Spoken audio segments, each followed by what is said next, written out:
Hello ಸ್ನೇಹಿತರೆ, welcome back to my channel. ನಾನು ಚೈತ್ರ. ಇವತ್ತು ನಾನು ನನ್ನ ನೈಟ್ ರೂಟೀನ್ ನಿಮ್ಮ ಜೊತೆ ಶೇರ್ ಮಾಡೋಣ. ಯೂಶ್ವಲಿ ಹೇಗಿರುತ್ತೆ ನನ್ನ ನೈಟ್ ರೂಟೀನ್ ಅಂತ ಡೀಟೇಲಾಗಿ ಶೇರ್ ಮಾಡೋಣ ಅಂತ ಈಗ ಸಂಜೆ 6:30 ಆಗ್ತಾ ಇದೆ. ಈಗ ವ್ಲಾಗ್ನ ಸ್ಟಾರ್ಟ್ ಮಾಡ್ತಾ ಇದ್ದೀನಿ. ಈವ್ನಿಂಗ್ ಸ್ನ್ಯಾಕ್ಸ್ ಟೈಮ್ ಮುಗಿದ ಮೇಲೆ, ಅಂದರೆ ನಾನು ದೀಪ ಹಚ್ಚೋದು, ಸಾನುಗೆ ಸ್ನ್ಯಾಕ್ಸ್ ಕೊಡೋದು, ನಾವೆಲ್ಲ ಹಾಲು ಟೀ ಎಲ್ಲ ಕುಡಿದ ತಕ್ಷಣವೇ ಡಿನ್ನರ್ಗೆ ಪ್ರಿಪೇರ್ ಮಾಡ್ಕೊಳ್ತೀನಿ. ಯೂಶ್ವಲಿ ನಮ್ಮಲ್ಲಿ 8:30ಗೆ ಡಿನ್ನರ್ ಮಾಡೋದು, ಆ್ಯಂಡ್ ಅದು ಕೂಡ light dinner. Within half an hour 45 minutes ಆಗಿಬಿಡುತ್ತೆ, ರೆಡಿ ಆಗಿಬಿಡುತ್ತೆ. ಬಟ್ ಸ್ಟಿಲ್ ನಾನು 6:30ಗೆ ಶುರು ಮಾಡ್ತೀನಿ. ಸೊ ಯಾಕೆ ನಾನು ಅಷ್ಟು ಬೇಗ ಡಿನ್ನರ್ಗೆ ಪ್ರಿಪೇರ್ ಮಾಡ್ತೀನಿ ಆ್ಯಂಡ್ ಡಿನ್ನರ್ಗೆ ನಾನು ಯೂಶ್ವಲಿ ಏನೇನೆಲ್ಲ ಪ್ರಿಪೇರ್ ಮಾಡ್ತೀನಿ ಎಲ್ಲನೂ ನಿಮ್ಮ ಜೊತೆ ಹಂಚ್ಕೊಳ್ತಾ ಹೋಗ್ತೀನಿ. ಸೊ ಬನ್ನಿ, ಇವತ್ತಿನ ಈವ್ನಿಂಗ್ ಟು ನೈಟ್ ರೂಟೀನ್ ನಂದು ಯೂಶ್ವಲಿ ಹೇಗಿರುತ್ತೆ ಅನ್ನೋದನ್ನು ನೋಡೋಣ. ಇವತ್ತು ಡಿನ್ನರ್ ಮಾಡ್ತಾ ಇನ್ನೂ ಒಂದು ಕೆಲಸ ಮಾಡೋಣ ಅಂತ ಸ್ಟಾರ್ಟ್ ಮಾಡಿದ್ದೀನಿ. ಇದು ಬಂದು ಡೇಟ್ಸ್ ಇದು ಶುಗರ್ ಕೋಟ್ ಇರುತ್ತೆ ಅಂದ್ಬಿಟ್ಟು ರಾಜೇಶ್ ತಿನ್ನೋದಿಲ್ಲ, ಬೇರೆ ತರಿಸ್ಕೊಂಡು ಇಟ್ಕೊಂಡಿದ್ದಾರೆ. ಇದು ನಾನು ಸಾನುಗೆ ಸ್ಮೂತಿ ಮಾಡೋದಕ್ಕೆ ತರಿಸಿದ್ದೆ. ವಾರಕ್ಕೊಂದ್ಸರಿ ಅಥವಾ 15 ಡೇಸ್ ಒಂದ್ಸರಿ ಮಾಡಿಕೊಡ್ತೀನಿ ಅಷ್ಟೇ. ತುಂಬ ಮಿಕ್ಕಿತ್ತು ಆ್ಯಂಡ್ ಮನೇಲಿ ಏನು ಸ್ನ್ಯಾಕ್ಸ್ ಕೂಡ ಇರಲಿಲ್ಲ. ನನಗೆ ಕೆಲಸ ಮಾಡ್ತಾ ಇರಬೇಕಾದ್ರೆ, ಅಂದರೆ ಎಸ್ಪೆಷಲಿ ಕೂತ್ಕೊಂಡು ಮಾಡೋ ಕೆಲಸ, ಯೋಚನೆ ಮಾಡ್ಕೊಂಡು ಮಾಡೋ ಕೆಲಸ ಅಂದರೆ ನನಗೇನಾದರೂ ತಿನ್ನಬೇಕು ಅನ್ನಿಸ್ತಾ ಇರುತ್ತೆ. ಹಾಗಾಗಿ ಏನು ತಿನ್ನೋದು, ಫ್ರೂಟ್ಸ್ ತಿಂತೀನಿ, ಇಲ್ಲ ಅಂದರೆ ಚಿಪ್ಸು ಅದು ಇದು ಫ್ರೈಡ್ ಐಟಮ್ಸ್ ಏನು ತಿನ್ನೋದಿಲ್ಲ ನಾನು. ಹಾಗಾಗಿ ಇವತ್ತು ಈ ಡ್ರೈ ಫ್ರೂಟ್ಸ್ನ ಲಡ್ಡು ಮಾಡೋಣ ಅಂತ ಅಂದ್ಕೊಂಡಿದ್ದೀನಿ. ಇದರ ರೆಸಿಪಿ ನಿಮ್ಮ ಜೊತೆ ಶೇರ್ ಮಾಡಿದ್ದೀನಿ ನಾನು. ಇದಕ್ಕೆ ಮೇನ್ ಬೇಕಾಗಿರೋದು ನಮಗೆ ಡೇಟ್ಸ್ನ ಕಟ್ ಮಾಡಿ ಇಟ್ಕೊಳ್ಬೇಕು. ಕೆಲವೊಬ್ಬರು ಮಿಕ್ಸಿ ಮಾಡ್ಕೊಳ್ತಾರೆ, ನಾನು ಜಸ್ಟ್ ಕಟ್ ಮಾಡ್ಕೊಳ್ತೀನಿ. ಆ್ಯಂಡ್ ಇದಕ್ಕೆ ಏನೇನು ಡ್ರೈ ಫ್ರೂಟ್ಸ್ ಬೇಕೋ ಅದನ್ನೆಲ್ಲ ಕಟ್ ಮಾಡಿಕೊಂಡು ಈ ಥರ ಸ್ವಲ್ಪ ಹುರ್ಕೊಳ್ತೀನಿ, ಒಂದು ಅರ್ಧ ಸ್ಪೂನ್ ತುಪ್ಪ ಹಾಕಿಬಿಟ್ಟು. ಆಮೇಲೆ ಇದು ಹುರಿದ ಮೇಲೆ ಇದಕ್ಕೆ ಡೇಟ್ಸ್ನ ಹಾಕಿಬಿಟ್ಟು ಮಾಡ್ತೀನಿ. ಇದರ ರೆಸಿಪಿ ಶೇರ್ ಮಾಡಿದ್ದೀನಿ, ಲಿಂಕ್ ಡಿಸ್ಕ್ರಿಪ್ಷನಲ್ಲಿರುತ್ತೆ, ಚೆಕ್ ಮಾಡಿ. ಹೆಲ್ತಿ ಸ್ನ್ಯಾಕ್, ಮಕ್ಕಳು ಇಷ್ಟಪಟ್ಟರೆ ಮಕ್ಕಳಿಗೂ ಕೊಡ್ಬೋದು. ನಾನಂತೂ ಬೇರೆದ್ರ ಬದಲು ಇದನ್ನೇ ಪ್ರಿಫರ್ ಮಾಡ್ತೀನಿ. ಇದು ಸಣ್ಣ ಉರಿ ಮಾಡಿಬಿಟ್ಟು ನಾನು ಅದನ್ನು ಮಾಡ್ಕೊಳ್ತೀನಿ. ಅದ್ರ ಜೊತೆಗೇ ಇಲ್ಲಿ ಬೀಟ್ರೋಟ್ ಬಿಡಿಸ್ಕೊಳ್ತಾ ಇದ್ದೀನಿ.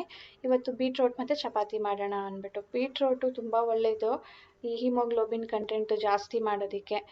ಬಟ್ ನಮ್ಮನೇಲಿ ನಾನು ಹೇಗೆ ಅಂದರೆ 15 ಡೇಸ್ ಒನ್ಸ್ ಎಲ್ಲ ತರಕಾರಿನ ಮತ್ತೆ ರಿಪೀಟ್ ಮಾಡೋದು. ಅಲ್ಲಿ ತನಕ ನಾನು ರಿಪೀಟ್ ಮಾಡೋದಕ್ಕೆ ಹೋಗೋದಿಲ್ಲ. ಅಂದರೆ ನಾನು ಒನ್ ಟೈಮ್ಗೆ ಎಷ್ಟು ಬೇಕೋ ಅಷ್ಟನ್ನೇ ತರಿಸ್ಕೊಂಡಿರ್ತೀನಿ. ನೆಕ್ಸ್ಟ್ ಬೇರೆದು ಇವತ್ತು ಯೂಸ್ ಮಾಡಿರೋದನ್ನ ಮತ್ತೆ 15 ಡೇಸ್ ಬಿಟ್ಟು ನಾನು ಯೂಸ್ ಮಾಡೋದು.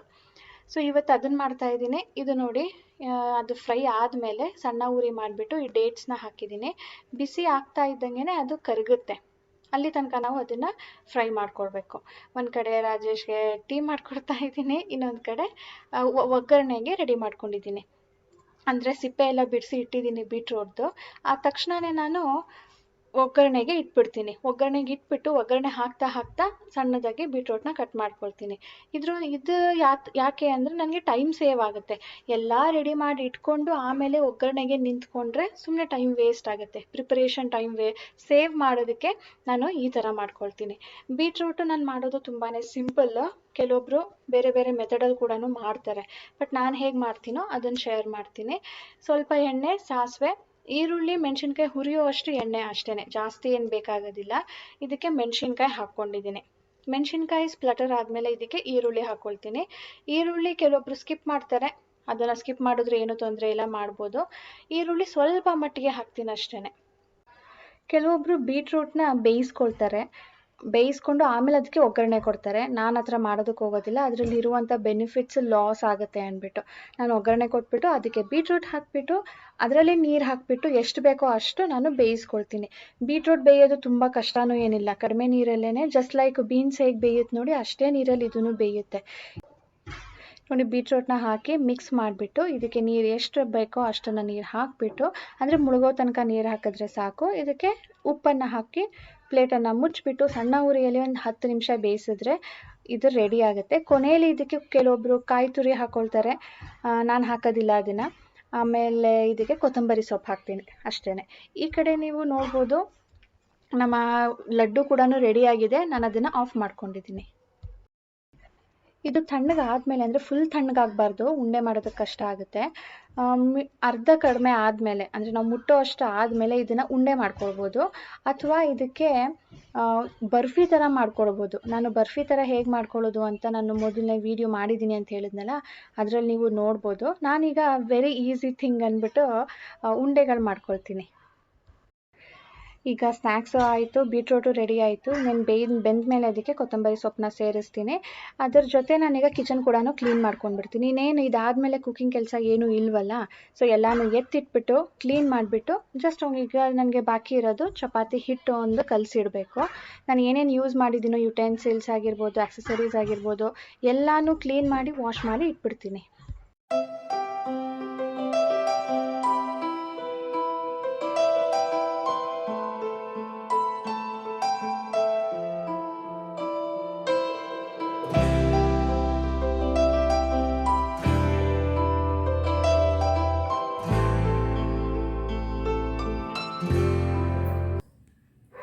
ಟೈಮ್ ನೋಡ್ಬೋದು 7:30 ಆಗ್ತಾಯಿದೆ. ನಾನು ಶುರು ಮಾಡಿದ್ದು ಅರೌಂಡ್ 6:30 ಅನ್ನೇ. ಕ್ಯಾಮ್ರಾನ ಆ ಕಡೆ ಸೆಟ್ ಮಾಡು, ಈ ಕಡೆ ಸೆಟ್ ಮಾಡು, ಅದರಲ್ಲೇ ನನಗೆ ಎಕ್ಸ್ಟ್ರಾ ಟೈಮ್ ಹಿಡಿಸುತ್ತೆ. ಇಲ್ಲ ಅಂದರೆ ರಾತ್ರಿ ಡಿನ್ನರ್ನ ಪ್ರಿಪೇರ್ ಮಾಡೋದು ವಿತಿನ್ 1/2 hour 45 minutes ಮುಗ್ದೋಗುತ್ತೆ. ನನ್ನ ಕಿಚನ್ ಕೂಡ ಕ್ಲೀನ್ ಆಯಿತು, ಡಿನ್ನರ್ ಪ್ರಿಪ್ರೇಷನ್ ಫುಲ್ ಆಯಿತು. ಅದ್ರ ಜೊತೆ ಒಂದು ಸ್ನ್ಯಾಕ್ಸ್ ಕೂಡ ಮಾಡಿದೆ, ಹೆಲ್ತಿ ಸ್ನ್ಯಾಕ್. ಸೊ ಈಗ ನಾನು ಏನು ಮಾಡ್ತೀನಿ, ಯೂಶ್ವಲಿ ಅನ್ನೋ ಹಾಗಿದ್ರೆ ಸಾನು ಇದ್ದರೆ ಸಾನು ಜೊತೆ ನಾನು ಟೈಮ್ ಸ್ಪೆಂಡ್ ಮಾಡ್ತೀನಿ ಕೂತ್ಕೊಂಡು. ಅವಳಿಗೆ ನಾನು ಜಾಸ್ತಿ ಟಿ ವಿ ನೋಡೋದಕ್ಕೆ ಬಿಡೋದಿಲ್ಲ, ಆಟ ಆಡಿಸ್ತೀನಿ. ಆಟ ಆಡೋದಕ್ಕೆ ಹೋಗ್ತಾಳೆ, ಇಲ್ಲಾಂದರೆ ಓದಿಸ್ತಾ ಇರ್ತೀನಿ. ಇಲ್ಲಾಂದರೆ ಅವಳ ಜೊತೆ ಏನಾದರೂ ಕೂತ್ಕೊಂಡು ಮಾತಾಡೋದು, ಆಟ ಆಡೋದು, ಕಲರ್ ಮಾಡೋದು, ಪೇಂಟ್ ಮಾಡೋದು, ಏನಾದರೂ ಒಂದು ಮಾಡ್ತೀನಿ. ಸೊ ಇವತ್ತು ಅವಳು ಇಲ್ಲ, ಹಾಗಾಗಿ ನಾನು ನನ್ನ ಪರ್ಸ್ನಲ್ ಕೆಲಸನ ಮಾಡ್ಕೊಳ್ತೀನಿ. ಅಂದರೆ ಸಾಮಾನು ಆ ಕಡೆ ಈ ಕಡೆ ಆಗಿರುತ್ತೆ, ಅದನ್ನು ಎತ್ತಿಡೋದು, ಅಥವಾ ಬೆಳಿಗ್ಗೆ ಬಟ್ಟೆ ಒಗೆದಿದ್ರೆ ಅದನ್ನು ಮಡಚಿ ಎತ್ತಿಡೋದು. ಇನ್ನು ನನ್ನ ಮೆಸೇಜಸ್ ಏನಾದರೂ ಇದ್ದರೆ ಚೆಕ್ ಮಾಡ್ಕೊಳ್ತೀನಿ. ವೀಡಿಯೋಸ್ನ ಎಡಿಟ್ ಮಾಡೋದು, ಈ 1/2 hour ಟೈಮಲ್ಲಿ ನಾನು ಆ ಥರ ಏನಾದರೂ ಮಾಡ್ಕೊಳ್ತೀನಿ. ಅಥವಾ ಏನಾದರೂ ಕೆಲಸ ನಾನು ಪ್ಲ್ಯಾನಿಂಗ್ ಮಾಡಿರ್ತೀನಲ್ಲ, ಅದರ ಅಕಾರ್ಡಿಂಗ್ ಏನಾದರೂ ಆಗಿಲ್ಲ ಅಂದರೆ ಆ ಕೆಲಸನ ಇವಾಗ ತೊಗೊಂಡು ಮಾಡ್ತೀನಿ. ಸದ್ಯಕ್ಕೆ ನಾನೀಗ 1/2 hour ಕೂತ್ಕೊಂಡು ಎಡಿಟ್ ಮಾಡ್ತೀನಿ. ನಾನು ಡಿನ್ನರ್ ಯಾಕೆ ತುಂಬ ಬೇಗ ಪ್ರಿಪೇರ್ ಮಾಡೋದು ಅಂದರೆ, ಈ ಥರ ಟೈಮ್ ಮಧ್ಯ ಯಾಕೆ ಟೈಮ್ ತೊಗೊಳ್ಳೋದು ಅಂದರೆ, ನನಗೆ ಬ್ಯಾಕ್ ಪೇಯ್ನ್ ಬರುತ್ತೆ, ಜಾಸ್ತಿ ಹೊತ್ತು ನಿಂತ್ಕೊಳ್ಳೋಕ್ಕಾಗಲ್ಲ. ನನಗಿದು ಪ್ರೆಗ್ನೆನ್ಸಿಯಿಂದ ಬಂದಿರೋದು, ಇನ್ನೂ ಹೋಗಿಲ್ಲ. 1 hour ಆರಾಮ್ಸೆ ನಿಂತ್ಕೊಂಡು ಕೆಲಸ ಮಾಡ್ಬೋದು. ಮೋರ್ ದೆನ್ 1.5 hour ಆಗಿಬಿಟ್ರೆ ಬ್ಯಾಕ್ ಪೇಯ್ನ್ ಶುರು ಆಗುತ್ತೆ. ಆವಾಗ ನಾನು ಬೆಡ್ ಮೇಲೆ ರೆಸ್ಟ್ ತೊಗೊಳ್ಬೇಕಾಗುತ್ತೆ. ಹಾಗಾಗಿ ನಾನು 1 hour 1.5 hour ಆ ಥರ ನಾನು ಕೆಲಸನ ಡಿವೈಡ್ ಮಾಡಿಕೊಂಡು ನನ್ನ ಕೆಲಸಗಳನ್ನ ಮುಗಿಸ್ಕೊಳ್ತೀನಿ. ಈಗ ನಾನು ನನ್ನ ಅಮ್ಮನಿಗೆ ಅತ್ತೆಗೆ ಫೋನ್ ಮಾಡಿಲ್ಲ ಬೆಳಗ್ಗೆಯಿಂದ, ಈಗ ಕಾಲ್ ಮಾಡೋ ಟೈಮ್.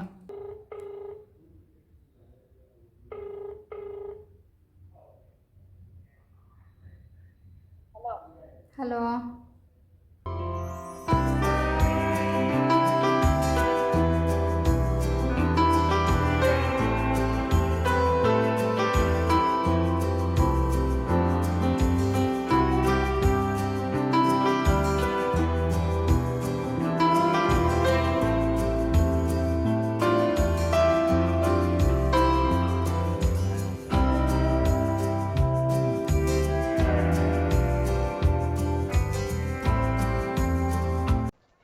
ಎಂಟು ಕಾಲು ತನಕ ಅಲ್ಲೇ ಕೂತ್ಕೊಂಡು ಮಾತಾಡಿಕೊಂಡು ನನ್ನ ಎಡಿಟಿಂಗ್ ಕೆಲಸನ ಮಾಡಿಕೊಂಡೆ. 8:15ಕ್ಕೆ ಬಂದಿದ್ದೀನಿ. ನಿಯರ್ಲಿ ಒಂದು 15 to 20 minutes ಬೇಕು. ಅದಾದಮೇಲೆ ಒಂದು 5-10 minutes ಸ್ವಲ್ಪ ಕ್ಲೀನಿಂಗ್ ಮಾಡ್ತೀನಿ, ಅರ್ಧ ಕ್ಲೀನ್ ಮಾಡಿರ್ತೀನಿ. ಆಮೇಲೆ ಊಟದ ಟೈಮು.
ನಾನು ಸಾನು ಇಬ್ಬರೇ ಡಿನ್ನರ್ ಮಾಡಿದ್ದು. ಯಾಕಂದರೆ ರಾಜೇಶ್ ಸ್ವಲ್ಪ ಲೇಟ್ ಮಾಡೋದು. ನೀವು ನೋಡಿರಬೇಕಲ್ಲ, ಇಂಟರ್ಮಿಟೆಂಟ್ ಫಾಸ್ಟಿಂಗ್ ವಿಡಿಯೋ ನೋಡಿರಬೇಕು. ಅದರ ತಕ್ಕಂತೆ ಅವರು ಸ್ವಲ್ಪ ನಿಧಾನ ಮಾಡ್ತಾರೆ, ನಾವು ಬೇಗ ಊಟ ಮಾಡಿ ಮುಗಿಸ್ತೀವಿ.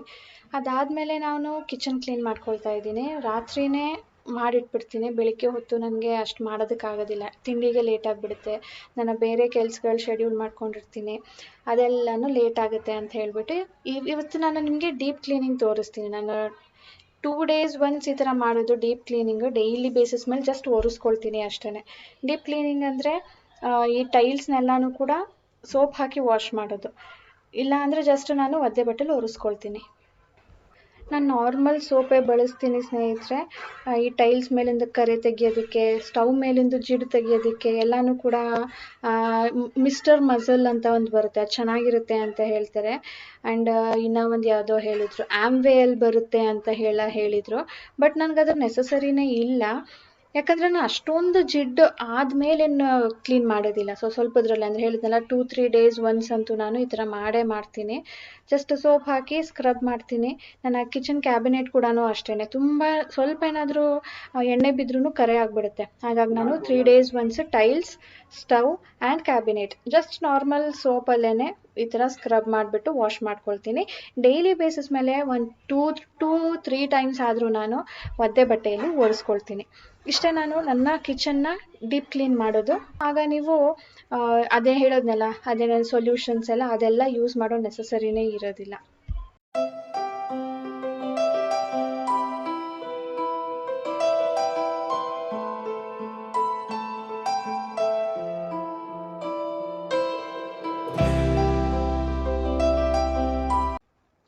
ನೆಕ್ಸ್ಟ್ ಡಿಶ್ ವಾಷರ್ ಲೋಡ್ ಮಾಡೋ ಟೈಮು. ಡಿಶ್ ವಾಷರ್ ಹೇಗೆಲ್ಲ ಯೂಸ್ ಮಾಡ್ಬೋದು, ಆಫ್ಟರ್ 2 months ಎಕ್ಸ್ಪೀರಿಯನ್ಸ್ ನಾನು ಹೇಗೆಲ್ಲ ಇದೆ ಅಂದ್ಬಿಟ್ಟು ನಾನು ರಿವ್ಯೂ ಮಾಡಿದ್ದೆ. ಆ ವಿಡಿಯೋ ಲಿಂಕ್ ಅಥವಾ ಪ್ಲೇಲಿಸ್ಟ್ ಲಿಂಕೇನ ನಾನು ಡಿಸ್ಕ್ರಿಪ್ಷನಲ್ಲಿ ಹಾಕಿರ್ತೀನಿ, ಚೆಕ್ ಮಾಡ್ಬೋದು. ಇನ್ಸ್ಟಾಲೇಷನ್, ಅದರ ಅನ್ಬಾಕ್ಸಿಂಗ್, ರಿವ್ಯೂ ಎಲ್ಲನೂ ನಿಮಗೆ ಸಿಗುತ್ತೆ. ಅದರಲ್ಲಿ ಈಗಲೂ ಕೆಲವೊಬ್ಬರು ಹೇಳ್ತಾನೆ ಇದ್ದಾರೆ, ಅಲ್ಲಿ ಜೋಡಿಸೋ ಬದಲು ನೀವೇ ತೊಳೆದ್ಬಿಡ್ಬೋದು ಅಂತ. ಅದೆಲ್ಲ ನಮ್ಮ ಕೈಯಲ್ಲಿ ಆಗೋದಿಲ್ಲ ಅಂತಾನೆ ನಾವು ಡಿಶ್ ವಾಷರ್ ತೊಗೊಂಡಿರೋದು. ಯಾಕೋ ಜನ ಅರ್ಥನೇ ಮಾಡ್ಕೊಳ್ತಾ ಇಲ್ಲ. ಬಟ್ ಅವ್ರಿಗೆ ನಾವು ಅರ್ಥ ಮಾಡಿಸೋದಕ್ಕೂ ಆಗೋದಿಲ್ಲ.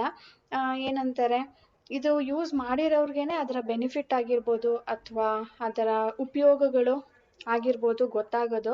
ಯೂಸ್ ಮಾಡದೆ ಈ ಥರ ಮಾಡ್ಬೋದು, ಆ ಥರ ಮಾಡ್ಬೋದು ಅಂತ ಹೇಳ್ತೀರಲ್ಲ, ಅವ್ರಿಗಿದು ಅರ್ಥ ಆಗೋದಿಲ್ಲ ಆ್ಯಕ್ಚುಲಿ. ಇದರಲ್ಲಿ ಎಷ್ಟು ಬೆನಿಫಿಟ್ ಇದೆ, ಏನೆಲ್ಲ ನಮಗೆ ಹೆಲ್ತ್ ಬೆನಿಫಿಟ್ ಕೂಡ ಎಷ್ಟೆಲ್ಲ ಆಗಿದೆ ಅಂತ ಹೇಳಿಬಿಟ್ಟು. ಎನಿವೇಸ್ ಅದು ಅವರಿಷ್ಟ, ಅವರು ಏನಾದರೂ ಹೇಳ್ಬೋದು. ಬಟ್ ನನಗಿದು ತುಂಬಾ ಯೂಸ್ ಆಗಿದೆ. ನಾನು ಈ ಟೈಮ್ನ ಅಂದರೆ ಈ ಪಾತ್ರೆ ತೊಳೆಯೋದಕ್ಕೆ ನಾನು ದಿನಕ್ಕೆ 2 ಸಾರಿ ಕೂತ್ಕೊಳ್ತಾ ಇದ್ದೆ. ಅದ್ರ ಬದಲು ನಾನು ಈಗ ಸಾನು ಜೊತೆ ಸ್ವಲ್ಪ ಹೊತ್ತು ಟೈಮ್ ಸ್ಪೆಂಡ್ ಮಾಡ್ತೀನಿ, ಊಟ ಆದಮೇಲೆ ಕೂಡ.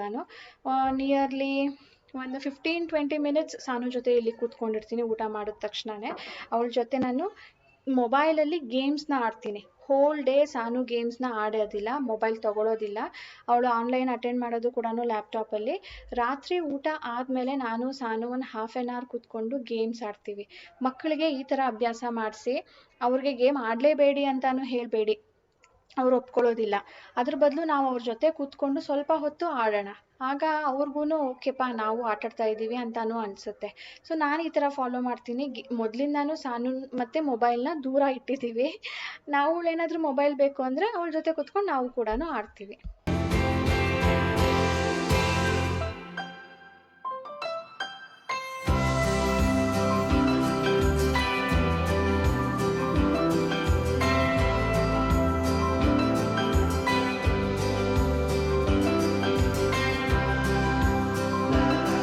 ಈಗ ವಾಕಿಂಗ್ ಟೈಮ್ ಅಂದರೆ ನಾವು ಏನು ಊಟ ಮಾಡಿರ್ತೀವೋ ಅದನ್ನು ಜೀರ್ಣ ಮಾಡಿಸೋದಕ್ಕೆ ಸ್ವಲ್ಪ ವಾಕಿಂಗ್ ಮಾಡ್ತೀವಿ. ನಾನು ಮತ್ತು ಸಾನು ನಾವಿಲ್ಲಿ ವಾಕಿಂಗ್ ಮಾಡ್ತಾ ಇರ್ತೀವಿ. ರಾಜೇಶ್ ಅವರಲ್ಲಿ ಊಟ ಮಾಡ್ತಾ ಇರ್ತಾರೆ. Rajesh every day morning exercise ಮಾಡ್ತಾರೆ. ಬಟ್ ನನಗೆ ಮಾರ್ನಿಂಗ್ ಟೈಮ್ ಎಕ್ಸಸೈಸ್ ಆಗಲಿ ಯೋಗ ಆಗಲಿ ಮಾಡೋದಕ್ಕಾಗೋದಿಲ್ಲ. ನನ್ನ ಮನೆ ಕೆಲಸಗಳಿರುತ್ತೆ, ಆದಷ್ಟು ಬೇಗ ಅದನ್ನು ಮುಗಿಸ್ಕೊಳ್ಬೇಕು ಅಂತ ಹೇಳಿಬಿಟ್ಟು ಅದನ್ನು ಮಾಡ್ಕೊಳ್ತಾ ಇರ್ತೀನಿ. ಎಕ್ಸಸೈಸ್ ಮಾಡೋದಕ್ಕೆ ಟೈಮೇ ಸಿಗೋದಿಲ್ಲ. ಸೊ ಈ ವಾಕಿಂಗನ್ನು ನಾನು ಡಿಶ್ ವಾಷರ್ ತೊಗೊಂಡಾಗ್ಲಿಂದ ಸ್ಟಾರ್ಟ್ ಮಾಡಿದ್ದೀನಿ. ಅಂದರೆ ನನಗೆ ಪಾತ್ರೆ ತೊಳೆಯೋದಕ್ಕೆ ಏನು ಟೈಮ್ ನಾನು ಸ್ಪೆಂಡ್ ಮಾಡ್ತಾ ಇದ್ನೋ, ಅಟ್ಲೀಸ್ಟ್ ಆ ಟೈಮ್ನ ನಾನು ಯೂಟಿಲೈಸ್ ಮಾಡಿಕೊಂಡು ನನಗೋಸ್ಕರ, ನನ್ನ ಹೆಲ್ತ್ಗೋಸ್ಕರ ನಾನು ಏನಾದರೂ ಮಾಡಬೇಕು ಅಂತ ಹೇಳಿಬಿಟ್ಟು ಆ ಟೈಮ್ನ ನಾನು 15-20 minutes ಇಲ್ಲಿ ವಾಕಿಂಗಿಗೆ ಸ್ಪೆಂಡ್ ಮಾಡ್ತಾ ಇದ್ದೀನಿ. ಇಲ್ಲಿ ಸಾನುಗೂ ಜೊತೆ ಕರ್ಕೊಂಡಿದ್ದೀನಿ, ಯಾಕಂದರೆ ಅವಳ ಜೊತೆ ನಾನು ಆಟಾಡ್ದಂಗೆ ಆಗುತ್ತೆ. ಅವಳ ಜೊತೆ ನಾನು ಟೈಮ್ ಸ್ಪೆಂಡ್ ಮಾಡ್ದಂಗಾಗುತ್ತೆ. ಹೋಲ್ ಡೇ ಅವಳು ಓದ್ತಾ ಇರ್ತಾಳೆ, ಬರಿತಾ ಇರ್ತಾಳೆ, ನಾನು ಓದಿಸ್ತೀನಿ ಅವಳ ಜೊತೆ, ಬಟ್ ಆ ಫನ್ ಟೈಮ್ ಅವಳ ಜೊತೆ ಸ್ಪೆಂಡ್ ಮಾಡೋದಕ್ಕೆ ಆಗಿರೋದಿಲ್ಲ. ಸೊ ಇವಾಗ ನಾವು ಹೋಲ್ ಡೇದು ಮಾತಾಡಿಕೊಂಡು ಆಟ ಆಡಿಕೊಂಡು ಏನೇನಾದ್ರೂ ಟೈಮ್ ಈ ಥರ ನಾನು ನೈಟನ್ನು ಈ ಥರ ಸ್ಪೆಂಡ್ ಮಾಡ್ತೀನಿ. ನಿಯರ್ಲಿ ಒಂದು 15-20 ಮಿನಿಟ್ಸ್ ಅಷ್ಟೇ. ಆ್ಯಂಡ್ ಬ್ರಿಸ್ಕ್ ವಾಕಿಂಗ್ ಏನು ಮಾಡೋದಿಲ್ಲ, ಲೈಟ್ ವಾಕಿಂಗು.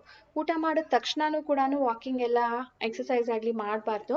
ನೋಡಿದ್ರಲ್ಲ, ನಿಯರ್ಲಿ ಹಾಫ್ ಆನ್ ಅವರ್ಸ್ ಬಿಟ್ಟು ನಾನು ಈ ಥರ ವಾಕಿಂಗ್ ಮಾಡ್ತಾ ಇರೋದು. ಇದು ನಾನು ಹೇಳಿದ್ನಲ್ಲ, ಡಿಶ್ ವಾಷರ್ ತೊಗೊಂಡಾಗ್ಲಿಂದ ನನ್ನ ರುಟೀನ ನಾನು ಈ ಥರ ಚೇಂಜ್ ಮಾಡ್ಕೊಂಡಿದ್ದೀನಿ. ನನಗೋಸ್ಕರ ನಾನು ಟೈಮ್ ತೆಗೆದುಕೊಳ್ತಾ ಇದ್ದೀನಿ. ಸೊ ನಿಮಗೂ ನಾನು ಹೇಳೋದಿಷ್ಟೇ, ನಿಮಗೋಸ್ಕರ ನೀವು ದಿನದಲ್ಲಿ ಹಾಫ್ ಆನ್ ಅವರ್ ಫಿಸಿಕಲ್ ಆ್ಯಕ್ಟಿವಿಟೀಸ್ನ ಮಾಡಿ. ಆಗ ನಿಮ್ಮ ವೆಯ್ಟ್ ಕೂಡ ರೆಡ್ಯೂಸ್ ಆಗುತ್ತೆ ಆ್ಯಂಡ್ ಎಕ್ಸ್ಟ್ರಾ ವೆಯ್ಟ್ ಆ್ಯಡ್ ಮಾಡೋದಕ್ಕೆ ಅದು ಬಿಡೋದಿಲ್ಲ. ಸೊ ಇದರೊಂದಿಗೆ ಇವತ್ತಿನ ನನ್ನ ವಿಡಿಯೋ ಕೂಡ ಎಂಡ್ ಮಾಡ್ತೀನಿ ಸ್ನೇಹಿತರೆ. ನಿಮ್ಗೆ ಇಷ್ಟ ಆಗಿದ್ರೆ ಪ್ಲೀಸ್ ಲೈಕ್ ಮಾಡಿ, ಶೇರ್ ಮಾಡಿ, ಹಾಗೆ ವಿತೌಟ್ ಸಬ್ಸ್ಕ್ರೈಬಿಂಗ್ ನೋಡ್ತಾ ಇದ್ದರೆ ಪ್ಲೀಸ್ ಸಬ್ಸ್ಕ್ರೈಬ್ ಮಾಡಿ. ಸಿಗೋಣ ಮುಂದಿನ ವಿಡಿಯೋಲಿ. ಬಾಯ್ ಸ್ನೇಹಿತರೆ.